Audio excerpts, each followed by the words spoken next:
এয়া ৰেডি হৈ গ'লো, অলপমান বজাৰ আছে টাউনলৈ বুলি, দেউতাৰ যিহেতু বাৰ্থডে আছিল সেইকাৰণে কিবা কিবি অলপমান গিফ্ট ল'বলৈ আছে আৰু মোৰো বস্তু দুটামান ল'বলৈ আছে।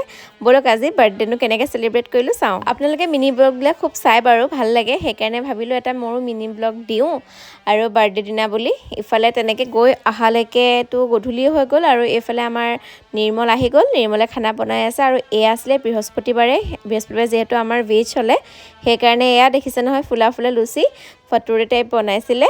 আৰু কি কি আছিলে মই পিছত দেখাম বাৰু খানাত।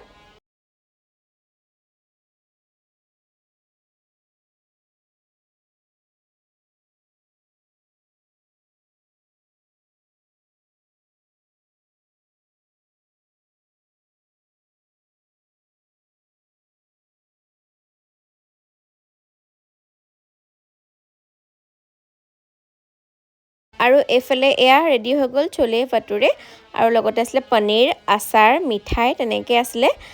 যিহেতু কৈছিলোঁ বৃহস্পতিবাৰৰ কাৰণে ভেজ আছিল। আৰু এয়া কেক কটা হৈ গ'ল, দুখনমান ফটো মেমৰি হিচাপে ৰাখি থৈছিলোঁ আমাৰ নাতিকেইটাৰ সৈতে। আৰু এয়া আছিলে মিনি ব্লগটো, কেনেকুৱা লাগিলে জনাব নাপাহৰিব। Bye bye.